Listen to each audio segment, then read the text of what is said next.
I've avoided real estate also. Yeah. I always said, oh my God, it just overwhelmed me. And the thought of owning more stuff, to me, it represented owning a headache. Yeah. No, I want people to invest for the long term. This is not a 6-month thing. This is a building of a solid portfolio, a solid soldier that you can lean on for many years to come and maybe even pass down to your kids. I think one of the worst things you can ever do for your children is give them free money. Yes. Right? 2004, Hurricane Charlie went through there. Really sad, decimated. I had some relatives there.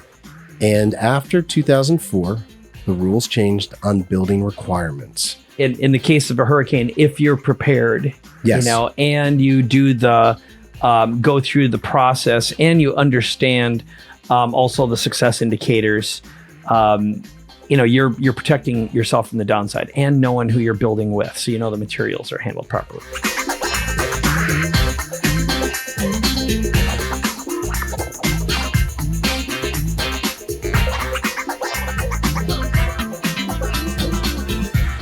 Hey everyone, welcome to Capability Amplifier. This is Mike Koenigs. I'm here today with my good friend, Jim Sheils. Now, our most popular interviews on this show, believe it or not, involve family things, family values, family stories. And it's where I get the most comments. It's where you reach out to me. If you've got my text number, I get all these compliments and saying, I really loved the show last week when you talked about blah, blah, blah. Well, I originally met Jim Sheils through Genius Network and Strategic Coach. And one of the things that I was most impressed with is how committed he was to family. And he and I never talked about business, but eventually he invited me to something called 18 Summers. Now, Jim's going to tell you more about this in a moment, but I ended up taking my son, Zach, who's now 20, on a trip to Utah with some other families. And not only did we create great connections, I was able to deepen my relationship with my son. Now, through this experience, I was profoundly affected as a parent, and I know Zach was too.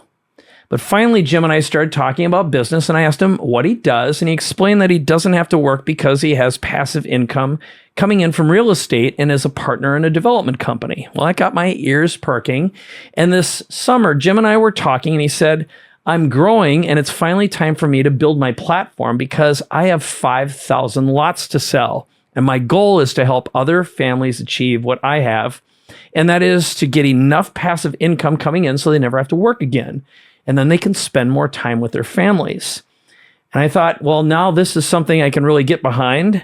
Plus, he's got a really smart system. So Jim is going to tear apart his entire system today. So he's going to go through the mindsets, the rules, and how you can achieve passive income like he has.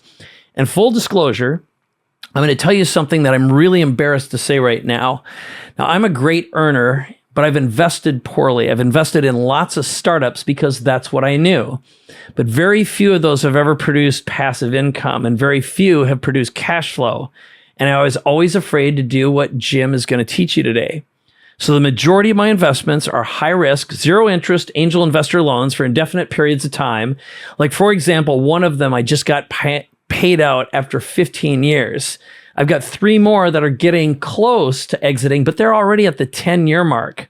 So if I had one regret, it's not meeting Jim sooner and learning from him. So, Jim, first of all, it's great to have you here today. I've been looking forward to our time together. Yeah, me too, Mike. It's great to be here. All right. So I think the first place I want to begin with you is tell us a little bit about 18 Summers. And because I think that really provides a good way of understanding how your brain works and what's important to you, what your rules of life are. Yeah, 18 Summers really became a mission for my wife and I, working with so many entrepreneurs and professionals.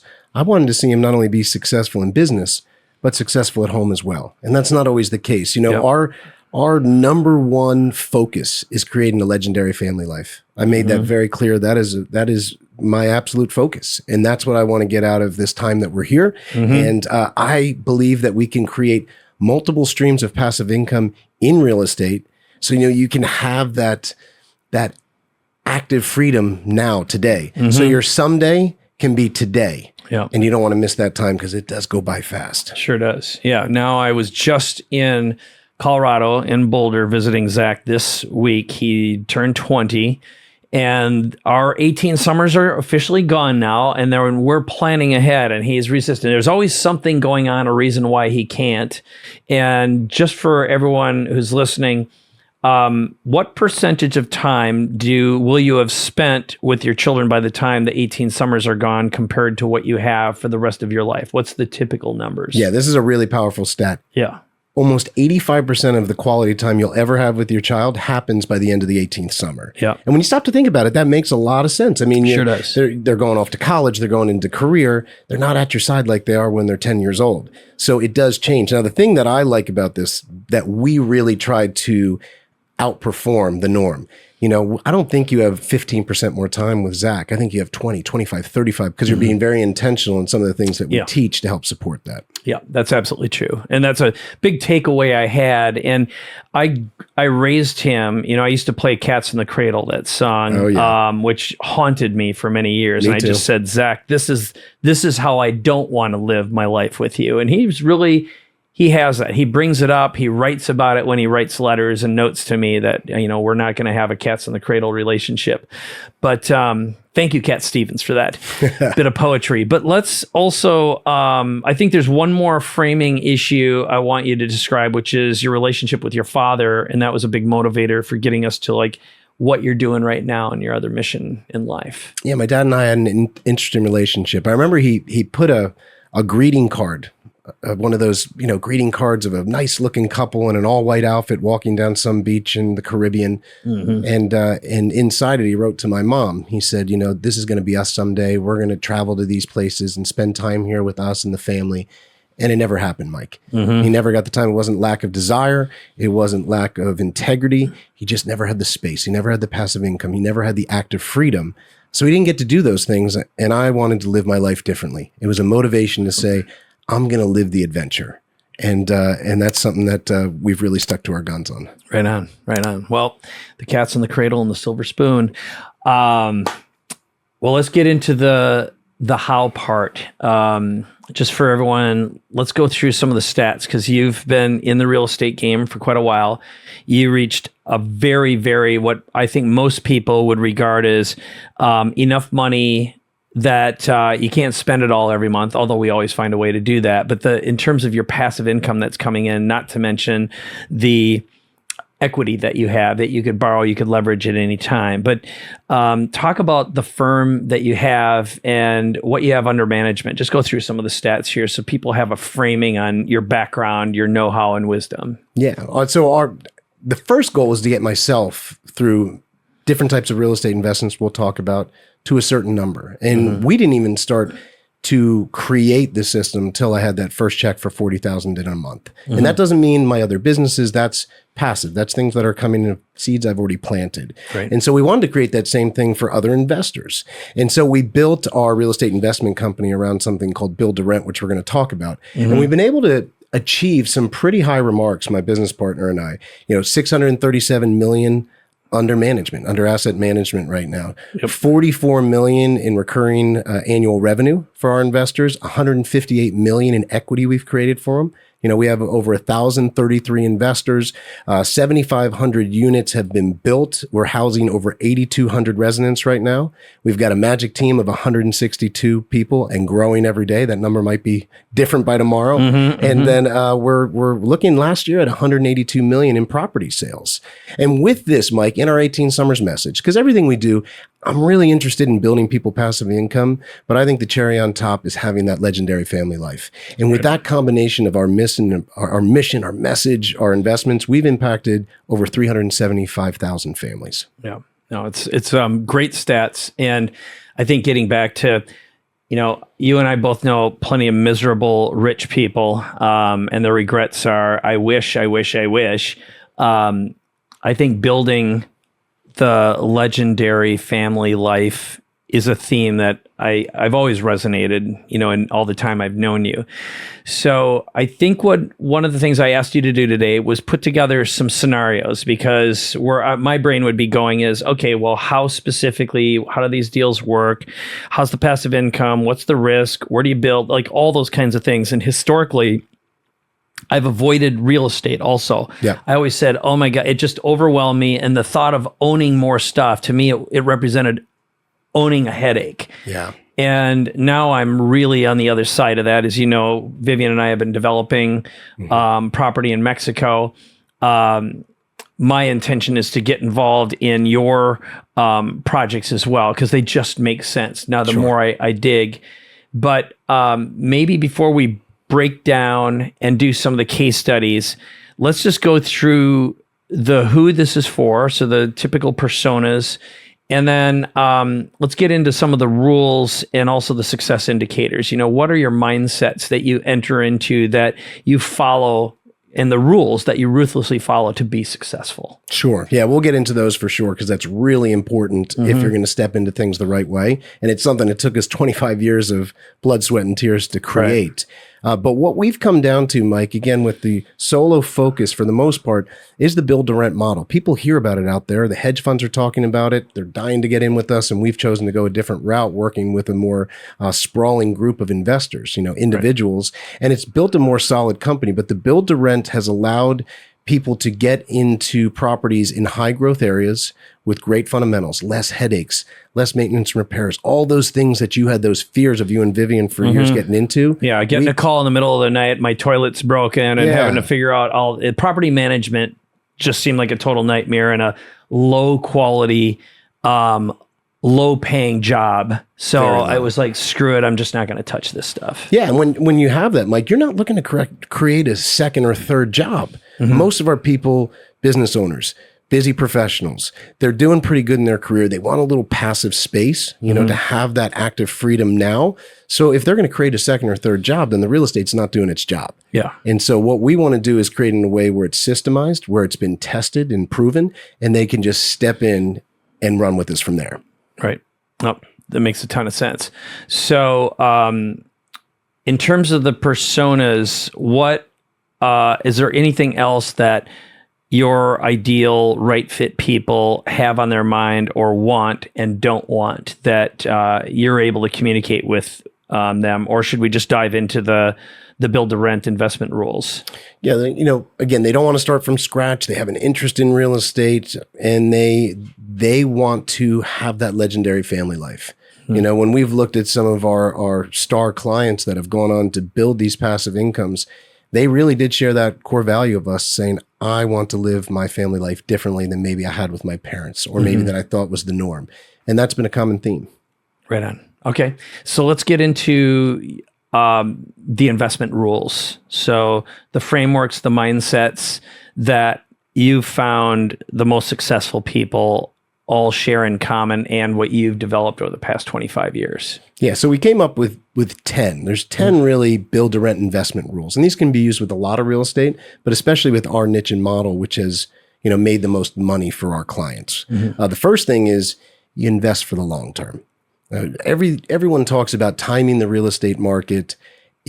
Warren Buffett has a saying, if the market closes down for 20 years, I don't care, because I'm buying for intrinsic value. This is not a 6-month flip period. This is when you look at real estate for the long term. And when you can look at real estate for the long term, anytime you're not trying for a quick and desperate entry or exit, you've been able, as long as you're following certain fundamentals, which we'll talk about, you're able to have a steady growth, both in cash flow, both in equity, both in positioning. And that's really important. So I want people to invest for the long term. This is not a 6-month thing. This is a building of a solid portfolio, a solid soldier that you can lean on for many years to come, and maybe even pass down to your kids.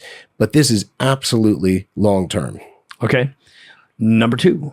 Yeah, number 2, there are 5 different ways you can make money in real estate. At least 5 different ways, but 5 that we focus on. Now, cash flow is important, of course, and that's a starting point. But there's also things. There's the value increases. There's the rent continuing to increase. There's a lot of tax benefits, from cost segregation to other things that can help you. There's principal reduction, which your tenant is paying down the note you have against from the bank. And they also can allow you to refinance. And now this is a great thing, because refinancing, you can pull money off of a property tax-free, put it into another property, or use it for another business, or whatever you choose. And you're not paying the bill, Mike, your tenant is. Yep. That's how rich people pay for their lifestyles, right? Yes. You borrow against your equity, take it as a loan, and ideally find ways to make sure that that's a loan you never pay back. Exactly. Thank you very much. All right. Next, what's number 3? Yeah, you're going to invest in good areas and good neighborhoods. Yep. This sounds too simplistic, but it's really important. A lot of the old things out there were, get into a cheapy, rough neighborhood. That's, again, going to probably create that second and third job you don't want. What I've actually found is this more middle of the road, around the median income, median price of a home. If you can get into the right markets there, you're going to have less turnover, less headaches. And there's also going to be a better saleability down the road and a better value growth overall in all 5 areas that I just talked about. Right on. Okay. Next, what's the number 4? Yeah, this one's not going to be too popular, Mike, because it's on all the shows, and that's the fixer-uppers. Fixer-upper rentals. Now, I survived 2008, which was not a fun time for real estate investors, but they say if you can, almost like New York, if you can make it there, you can make it anywhere. Yeah. You made it through '08, then you have some pretty solid fundamentals, and you probably learned some lessons. One of my biggest lessons, I had a lot of properties, and a lot of them I bought with deferred maintenance. That means there was stuff that needed to be fixed up on them.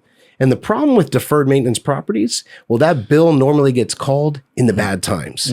You don't want to be getting a bunch of repair bills and a lot of turnover bills for the tenants leaving in bad times. It's also harder to rent that property in a bad time, because one of our things is I'm always looking at the upside, Mike, but I want to protect the downside. One of the best ways to protect the downside, if I was talking to my brother-in-law like right now, I call it the brother-in-law rule. I'd say, and I like my brother-in-law. Some people might not like it. I would say, own less of better quality with less leverage.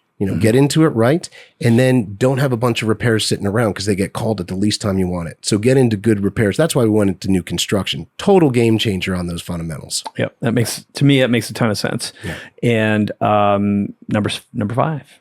Yeah, number 5. You're going to let experts manage your properties, right? We're looking here for passive income in a legendary family life.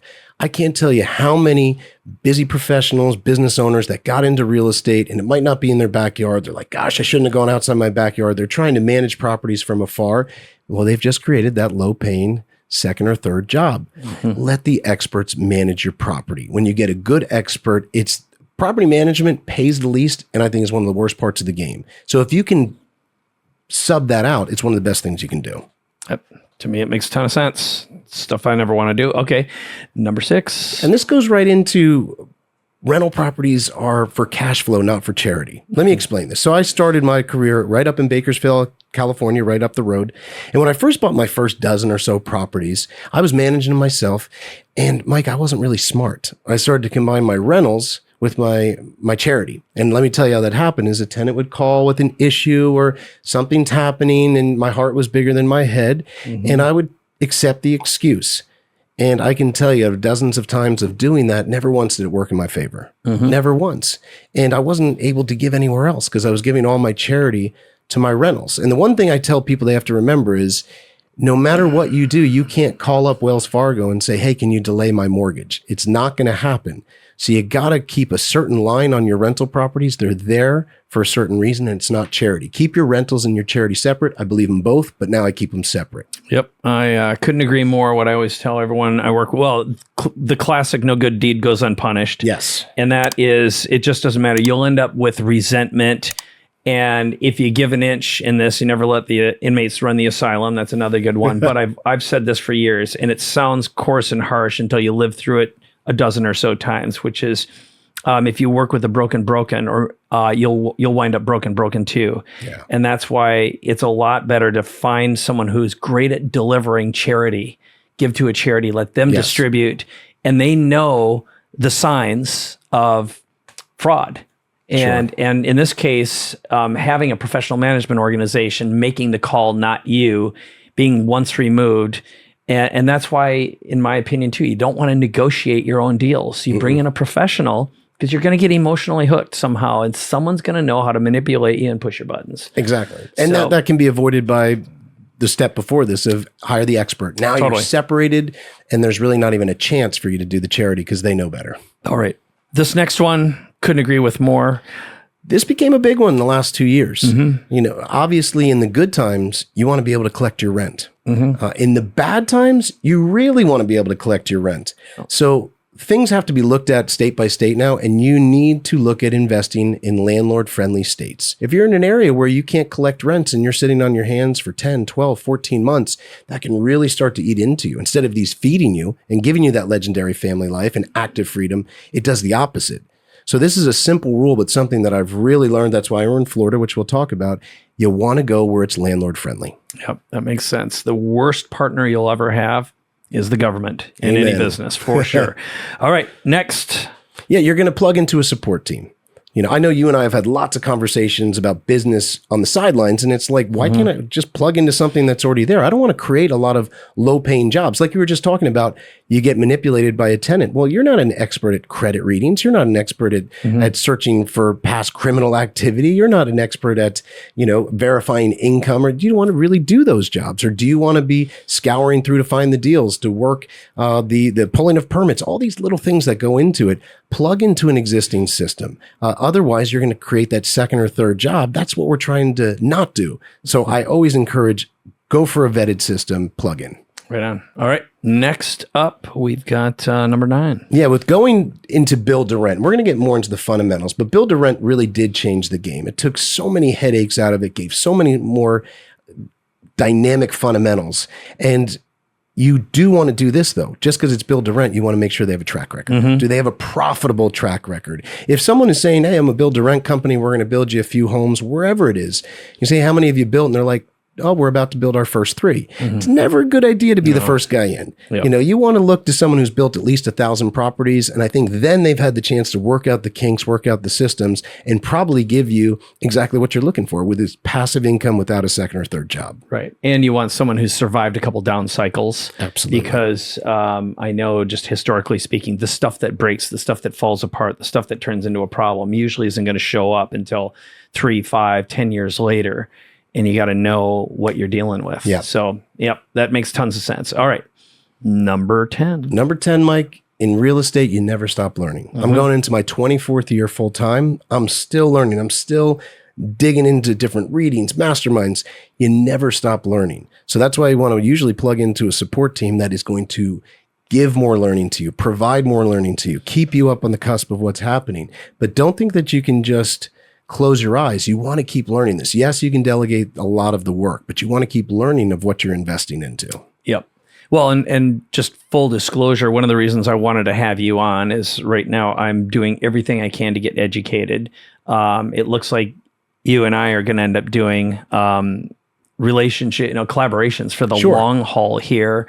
And I really feel like anyone who's got a platform should get you on the platform. They should be interviewing you and talking to you, especially if they want passive income. This is, to me, one of the smartest, long-term, safest things, especially given the fact the demand right now for residential real estate has never been higher. You've got big money starting to move into it. And the fear smaller individuals might have is, well, there won't be room for me. What if all these big hedge funds come in and swallow everything up? What if the big private equity goes?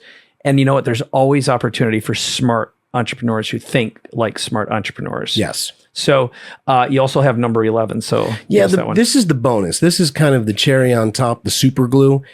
Now is the best time to get your kids involved in the money game. Yeah. We've spent a lot of time together with our families. I think people come to us for the real estate and passive income, and they stay because of the family blueprint that we share. Yeah. We have a very different family life when it comes to how we run things, our relationship with money, their involvement. My wife, as you know, she is the dynamic enterprise leader of our 5 children at home, but also does have involvement in some of our biggest decisions in the real estate business, some of our bigger strategy. And our children, our teens, well, they sit in on our accounting meetings. They're going out to the projects with me. They're starting to run their own businesses and then reinvest back into real estate. And I think it's really important. This active learning is going to create younger active freedoms. And that's what we want for our kids. I don't want them to suffer like that. I'm not going to do the push-ups for them, Mike. Right. But I do want to teach them in a different way. And the family blueprint that we've designed to help our real estate investment family has really been kind of the super glue that brings us all closer together. And it brings a little deeper meaning to that legendary life we all want. Yeah. No, and I look at this now through the lens of, I think one of the worst things you can ever do for your children is give them free money. Yes. Right.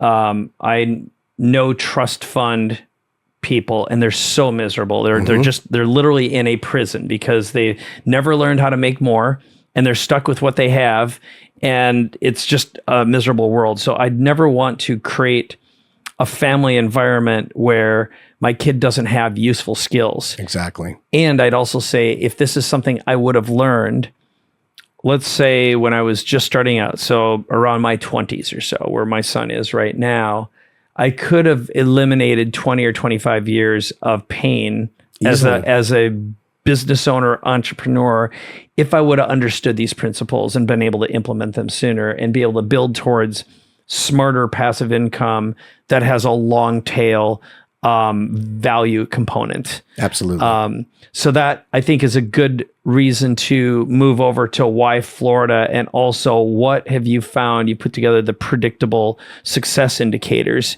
And again, I think there's a lot to be learned here, a lot of depth of wisdom. So let's hear the 5. Yeah, well, Florida, just to go back to, first of all, build to rent is what we focus on, right? We are building investment property for ourselves and investors in high growth areas.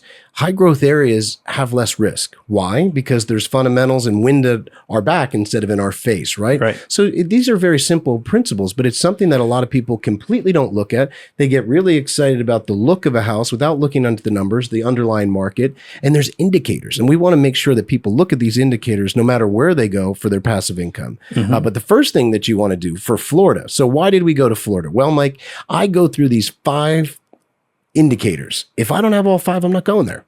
And these 5 have proven to be a winning formula for us. When I've followed them, I've won. When I haven't, we know how that goes. So the first thing I always look for is economic growth.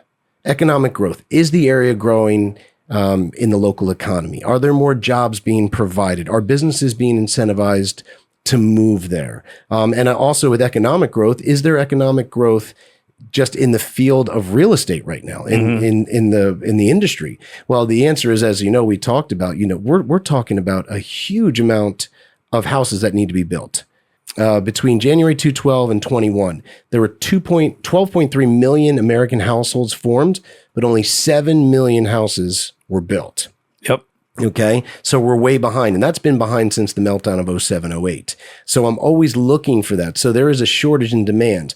Florida, for example, for population growth, which is number 2, that is the fastest growing area in the nation right now. So you want to go where the population's growing, and you want to go where economic wise, again, I don't want to go to a town, Mike, where there's one business or one army base. I want to go where there's a multiple of industries thriving and with people growing there. So the first one is economic growth. The second one is population growth. Is the population growing or not? This will end up answering why maybe Austin, which has been a high growth area for a long time, might not be the right place to move to. And the same thing for San Diego, for example. You look at San Diego, this is not right now a good place to build, and it's not because of economic growth or population growth. It's some of the other reasons. When we're looking to make monies in those 5 ways, and we'll do San Diego at the end of these predictable passive income indicators, let's test San Diego on why it might not work. It's pretty interesting how that works.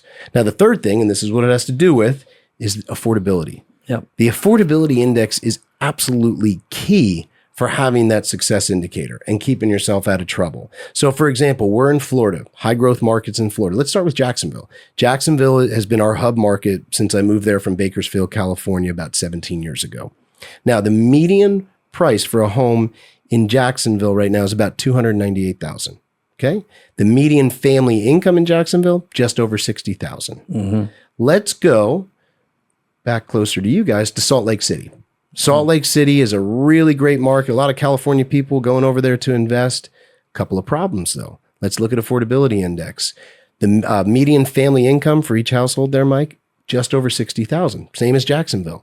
But guess what the median value of a home is? A lot higher, I imagine. $585,000. Okay. So you're almost double the cost of a home with the same amount of family average income.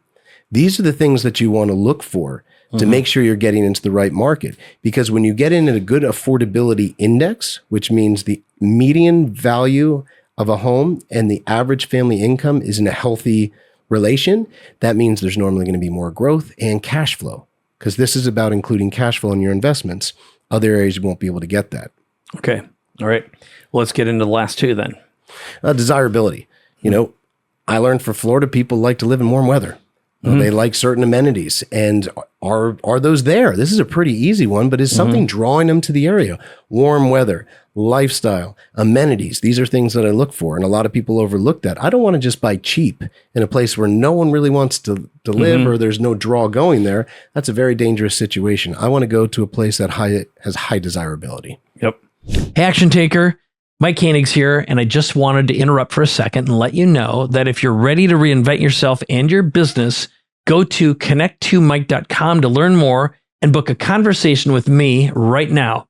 All right, back to the episode. All right, so let's talk a little bit about number 5. What is that and why is it important? This is the old economic rule, Mike. Supply and demand. I don't remember much from college economics, to be honest with you. That was the one that stuck out. You want to go where there's more demand than there is supply. So that's why we're in Florida. So before the lockdown, Florida was already behind on housing. So for example, Southwest Florida is the fastest growing area in the nation.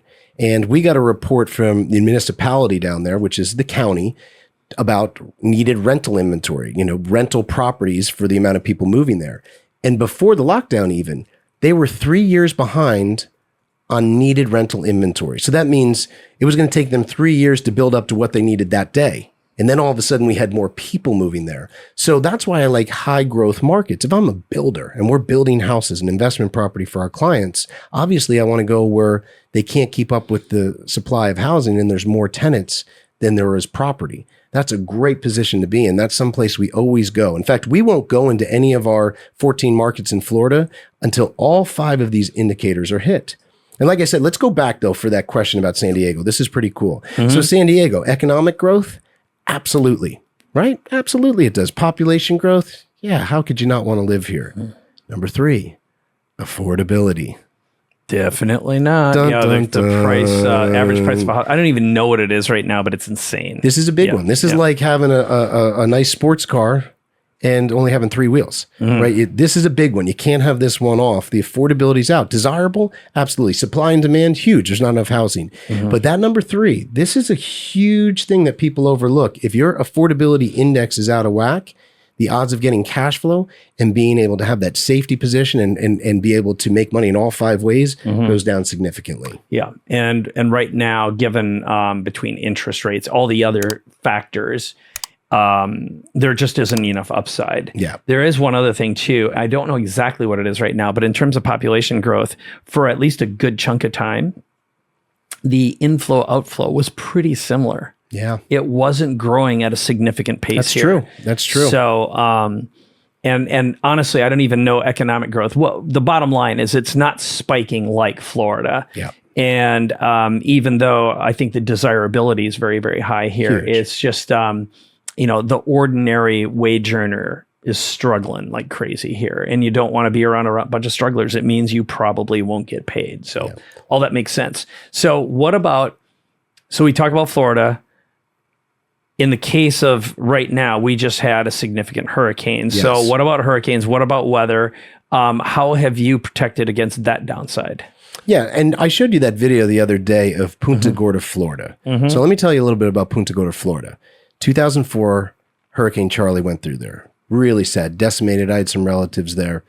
And after 2004, the rules changed on building requirements. So remember when you and I used to go out in high school and your parents were like, don't drive fast and put your seatbelt on, and you're like, oh yeah, whatever. Yeah, and then, sure, whatever. Yeah. But then you actually got in that fender bender and your seatbelt was on, and you're like, I'm really glad that they told me to wear my seatbelt, right? Us jerky My teens first fender bender, I wasn't wearing a seatbelt. It was before we just regularly did it. And from that day on, I wore my seatbelt because I had a big old lump on my head. But yes, learn that lesson. Right, yeah, the hard way. I've learned the hard way too many times in real estate. So we want to avoid this for ourselves and our bigger client base. We have over 1,000 people we have to keep safe now and the best performing. So gosh, we got to bring in all this extra dirt. We got to build to these higher requirements, these extra fasteners. This costs so much money. Then a hurricane comes through. Yeah. They changed it in 2004. So all our new construction has to be built to a higher standard.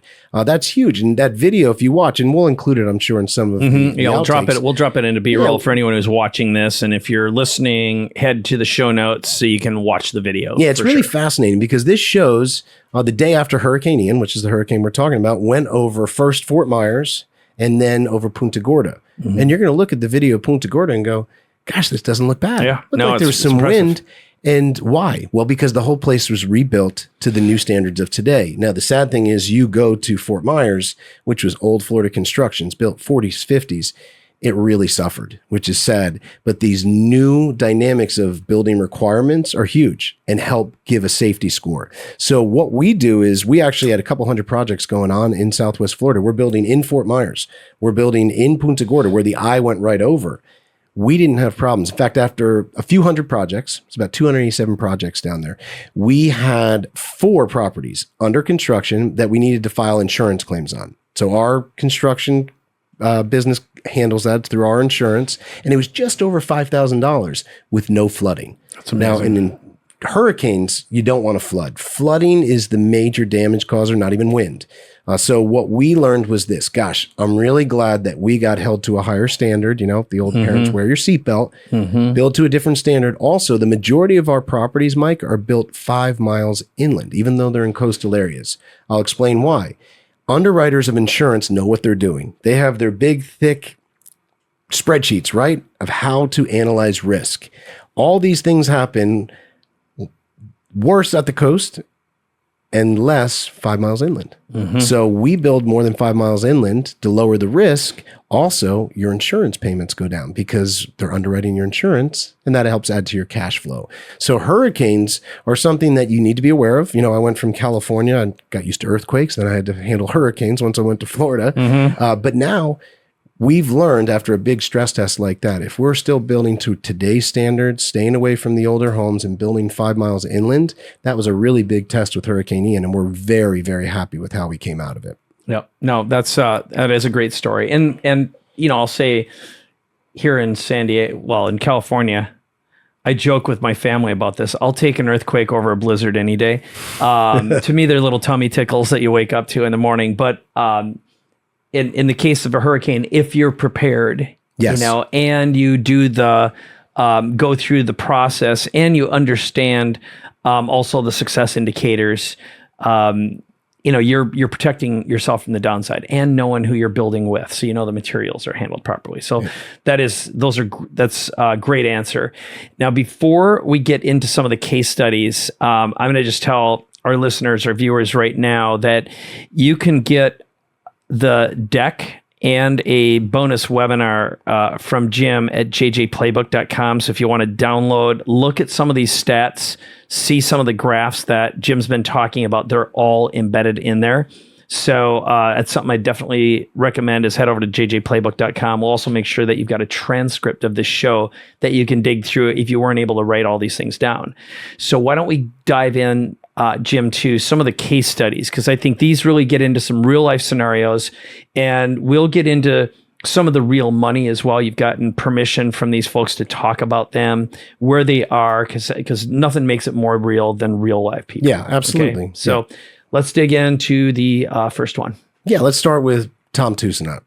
Tom's a great guy, former Air Force. He owned his own mortgage company. He came to me through a referral, and he said, I really want to take a step back from my mortgage company. And he bought into some new construction rentals, did really well with them, invested. How many properties did he start out with? Let's put that into context. He started out with 5 properties. So our most successful people that are building a portfolio usually start out with 3 to 5 properties. And then the plan from there is you invest in 3 to 5 properties, and then within a few years, you refinance and you take some of that equity and you dump it into more properties. It's how I built my wealth. When people say, how did you go from less than 0 to over 40,000 a month? That was one of the major vehicles. So that's what we try to do for our people. And this is what Tom followed. And it was a real... Oh, go ahead. Oh, no, you go ahead. Oh, well, what I was also going to say, I think this is another important thing, is the way your deals are structured. We don't have to get into the real meat, but they're very low down payment, and then you don't have to continue additional investments until the properties are completed, being built. So you've de-risked them considerably as well. Yeah, this is a good example. Tom knew about real estate. And I remember one of the first things he said is, do I need to get a construction loan? Because anyone who's built a home out there, you know, there's all these extra paperwork and it's more risky and there's a lot more interest payments that you have to make. The way our system was set up, Mike, saying, Mike, you're buying 5 houses with us. All you need to do is get a permanent loan at the end. We're going to cover the construction. You got to put up your deposit, of course. Yeah. But all you need is that one permanent loan at the end. So Tom was saying, that's great. Okay, you guys are taking care of that. So you're on the hook during the building period. If a hurricane comes through, if anything happens, I don't need those extra fees. Awesome. Yep. So that's what Tom did. So great. And you've got people in there renting almost immediately. So it's so the whole idea of cash flowing with minimal amount of risk. This is, again, I think it's a brilliant part of your business model. If I were in this business, I'd totally knock what you guys are doing off in a heartbeat. But keep on going. This is awesome. Yeah. So let's talk about numbers and then the bigger picture, the super glue.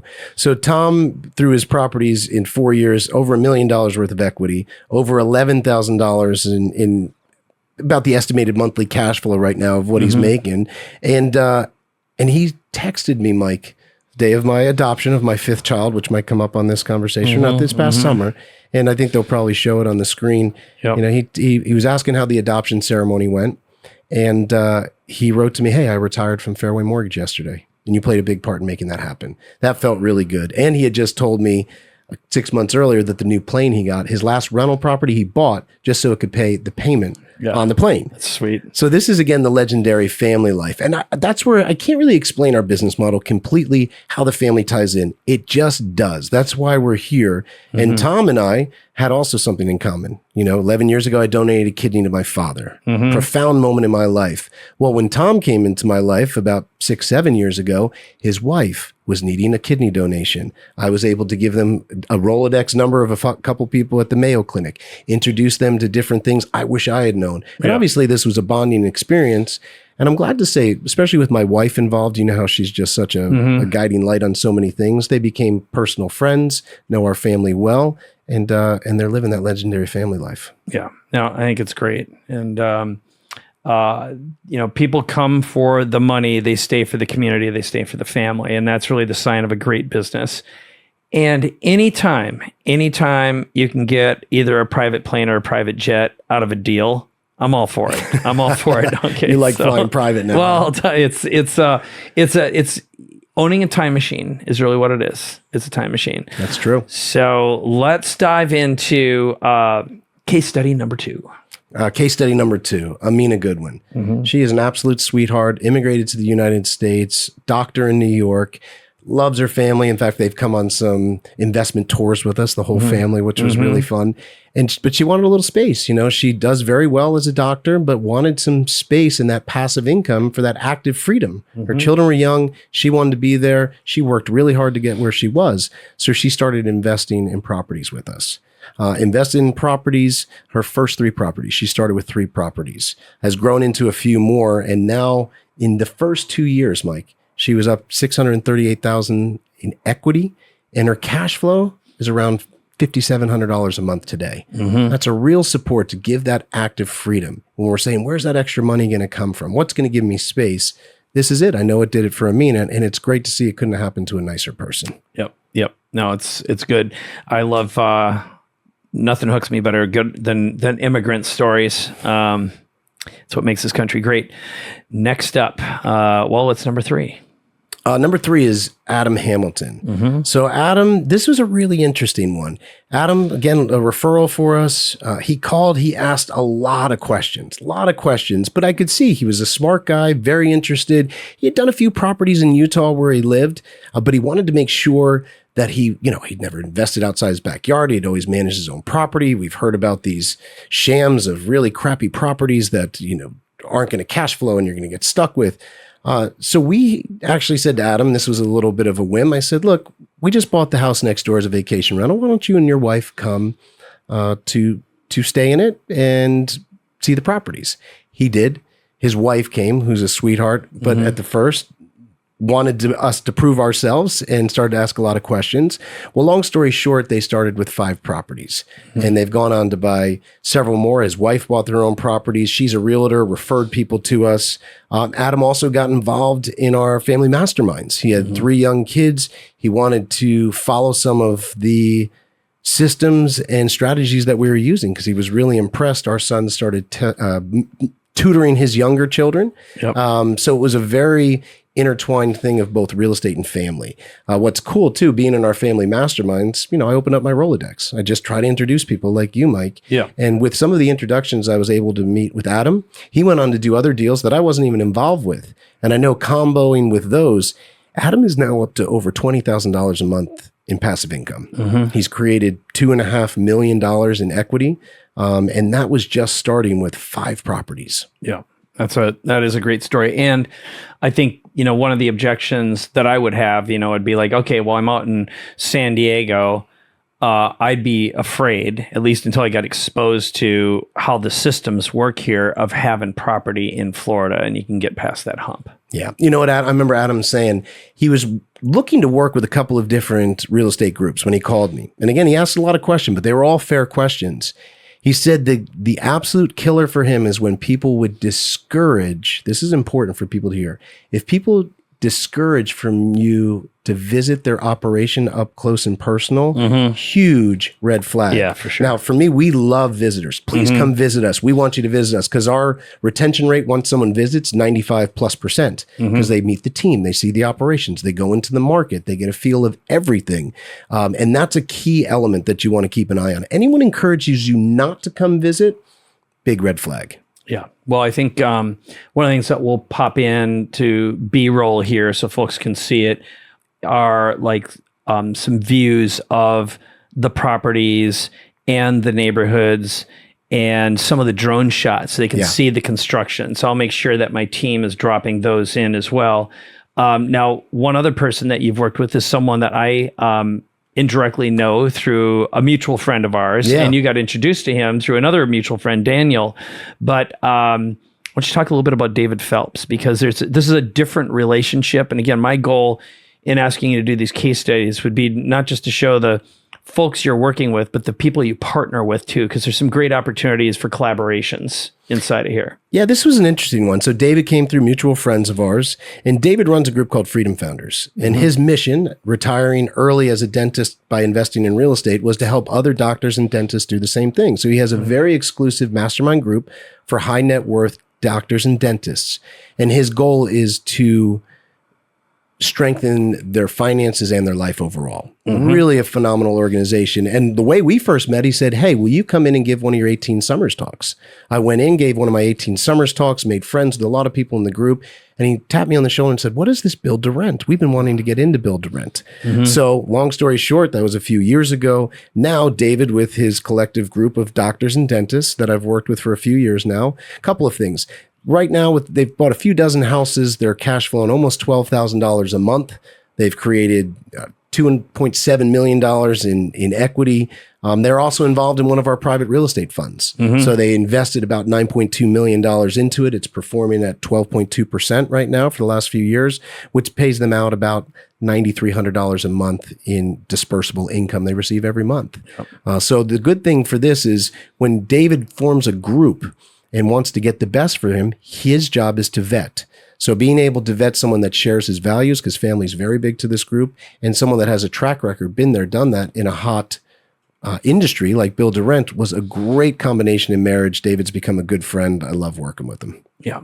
No, it's, and again, I wanted you to share this just because one of the things that you're really, really good at, it's the way we met, is starting with the family values component, and invariably people get to know you and they do exactly what I did, which is, all right, great. How do you manage? Like, I remember meeting you going, is this guy, I thought at first you're basically a trust fund kid. Yeah. Because I saw you had a great lifestyle.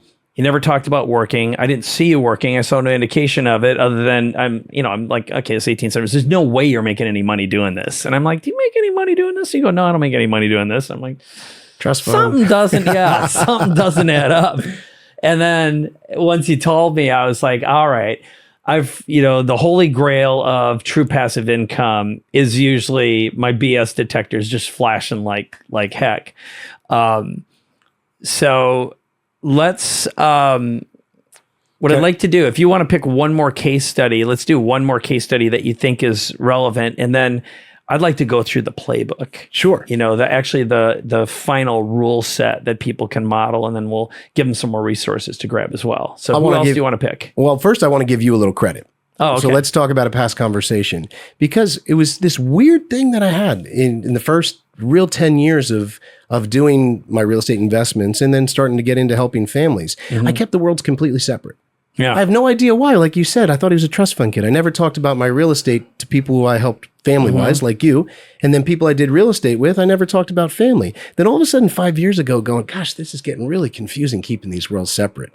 And I started to just do them together. Hey, this is what I do. And I remember me bringing it to you. Do you remember that conversation? I'm like, Mike, you didn't know about the real estate. You only knew this. And everyone told me you can either do one or the others. And you were like, that's stupid. This is who you are. These are your values. Lead with them. They both go together. Anyway, that was a huge, encouraging conversation. So thank you very much. Well, you're welcome. Well, it seemed to me, and I think it's why we've been working together, is when we had the last conversation about it, I'm like, dude, I think this is the best way to build and grow this business, is to lead with that first.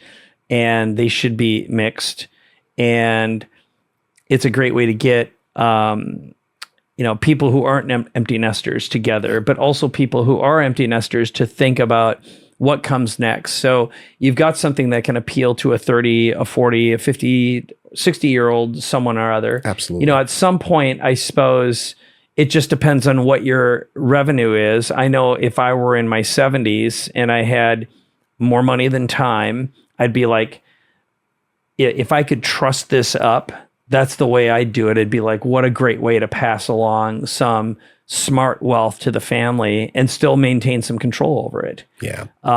So that's the beauty of real estate too, because if you're passing along a niche business, it's very niche. Yeah. It's very hard to understand possibly. Yeah. Who's going to run rental property, if it's in the right area, taken care of the right way, been maintained, has good management, it's a lot easier to hand that off, especially in the residential realm, than other type businesses. Yeah, totally. I think it just makes a ton of sense. So pick one more case study here. Who else do you have in your arsenal of success stories?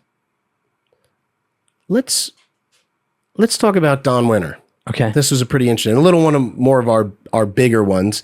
Don is 38 years old and has quite a business called DLP. Right now they have $4 billion under management. It's crazy. $4 billion under management. I was introduced to him through a family talk. He read my book. He called and said, my wife read your book before she read my book. I think it's only because it's short. That's the only reason. But he read it. I've been invited back 4 times now to speak at their annual event for all their investors. And I've also become a consultant for their leadership team on family values. What comes from that? You're saying, what does that have to do with real estate? They've invested over $40 million in our deals. Yeah. Not only our build to rent venture, but they're also our partners on our famous RV resort, which we might talk about today, one of our special projects. But Don came in, loved the family values, family guy, and that value again took us into over $40 million worth of deals together. That's great. That was a really fun account and something that I look forward to growing more on. Yeah. No, I think it's a great story, and this is a good segue into just summarizing what you and Jamie have done is put together the passive income playbook. That's part of the giveaway we'll have today when we send people over to jjplaybook.com. And I think I know where I want to take this, but why don't you go through your 5 steps that really encapsulate the philosophy and the mindsets you use to be successful. Yeah. So this is really important because this was over 20 years of work, all boiled down and from the holistic view, not just the passive income, but the family side. How do we get the lifestyle to blend with it so one's not taking over the other and there's a really good integration of the two? And that's what the passive income playbook does. It's going to get you clean to start and then start putting the weights on the bar slowly that you can start to lift more and more and more with less pressure and get you in the position that you want to be in. Again, my whole career now, especially over the last 5 years, people are going, how did you do it? How did you do it? Can you please just share? We see you going away on 6-week adventures. We see you, going to do service projects in all sorts of third world countries. It seems like you're really enjoying yourself. And I'm like, I am. They're like, well, how? This is how. This is the playbook. And we've tried to simple it down into 5 steps that we go into depth on that's going to give you exactly the direction of where you need to go and how to get there. It's great. All right. So let's go through them. Yeah. Step number 1, You got to go make sure. What's that saying, Mike? Remember the thing? Nothing's worse than running in the wrong direction enthusiastically. Oh yeah, that's awesome. That one always, because guess how many times I did that? Way too many times. So we want to ensure the real estate deals you're going into, they pass the passive income rules and the success indicators. Okay, we started to go over those, right? You want to make sure that you're checking off and it's following those rules. And if they do, great. If they don't go running enthusiastically in the wrong direction. This is the first step to keep you clean and moving forward. Very good. All right. Next, number 2. Now, once you're clean, once you're understanding these indicators and these rules, you're going to start by investing in 3 to 5 properties. If you're serious about this and you want to grow it and you want to get to where I am or Adam or someone like that, you got to start our most successful people, 3 to 5 properties. That's going to give you the leverage to start moving in the right direction. So you get 3 to 5 solid properties to start planting the seed in the direction on. Okay, I like that. And why not for the, someone who's just dipping their toe and they go, well, I only want to do 1. Why would you tell people 3 to 5? What's the pushback to that? Yeah, the pushback to that is, if we're going back into your garden and we're hungry, Mike, and we want to plant, you got to plant more than 1 seed to kind of get the right crop. What we've learned is I'm not going to go out and say, hey, you got to start with 20, because that's not true. That's not what I did. But 3 to 5, by looking back at our biggest success stories, the people that have gotten the real momentum in a short amount of time and been able to grow to the passive income they want, started with 3 to 5. That gives just enough leverage and positioning. If you buy 1 stock in something, you're not going to get that much positioning. You go deeper. One share. One share. Yeah, I'm sorry, one share. Sense, it shows I'm in real estate, right? But you go 3 to 5 properties.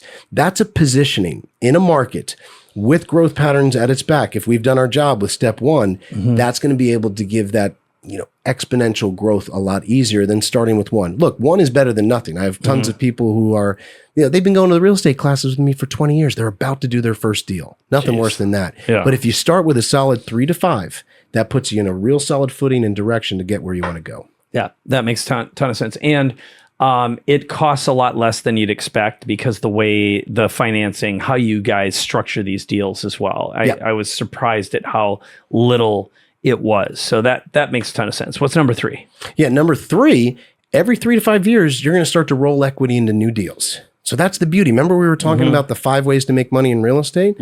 Well, besides the value increase and the cash flow and the taxes, you also have the chance to refinance. So you can pull money off your equity, right, of that property that's gone up in value, and you can dump that money into more property, maybe into a real estate fund, maybe one of the special projects. That's what some of our people that have had the best results have done. But what they've done is they've taken that money off of their existing 3 to 5 properties and dumped it into more.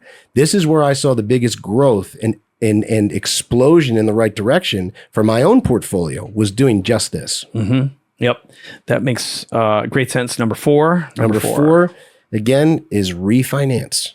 Just went over that right now. You're going to roll equity into new deals. Where is it going to come from? Sure, it could come from your salary or your business earnings, but you can refinance, pull it right off your existing equity. And that, again, could pay for your lifestyle. Tom bought his new plane with it, right? You might want to put it into a place you've always dreamed of living, but you can use that and have your tenant pay the bill. That's what I like the best, and tax-free. I like to have things tax-free, especially when it's big chunks of money.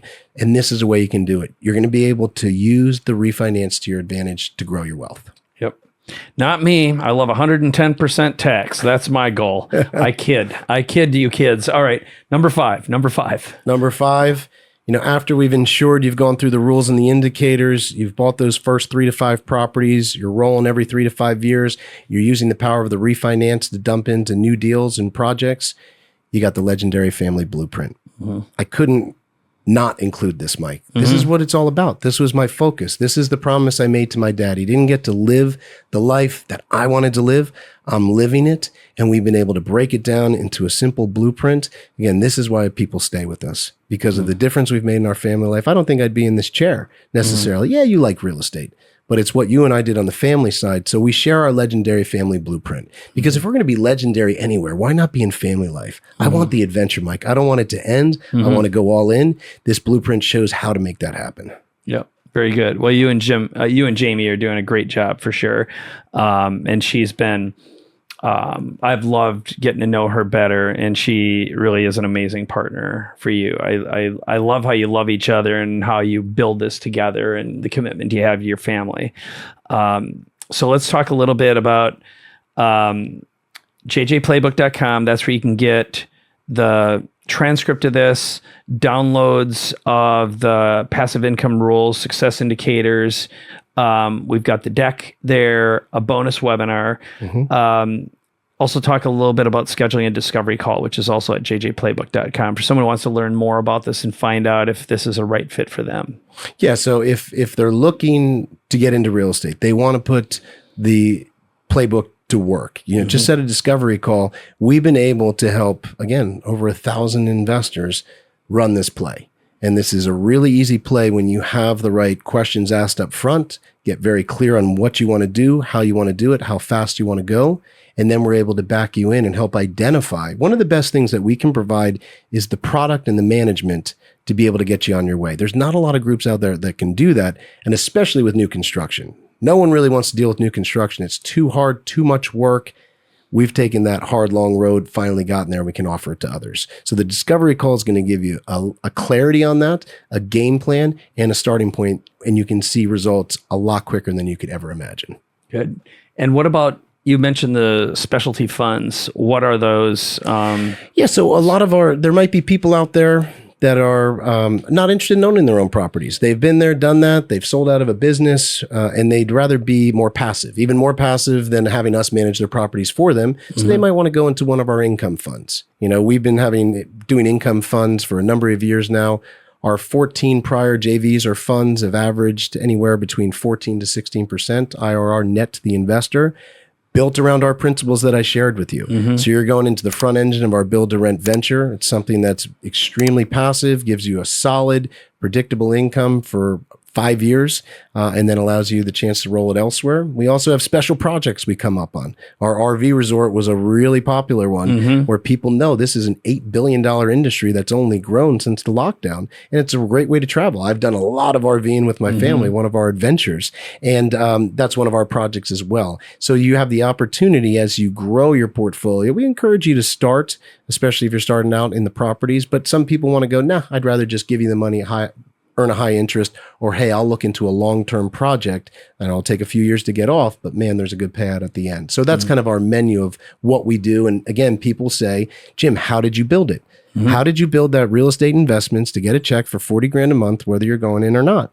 And the answer is the build to rents, the real estate funds, and the special projects. That's what I invested into, and that's where my checks come from. Yeah, it's a great story. So that's one more time for you. jjplaybook.com. That's where you can get all the goodies, the downloads, and also schedule a call with Jim and his team and learn more about Jim and Jamie. And is there anything I should have asked you that I didn't to wrap up, or any other final asks?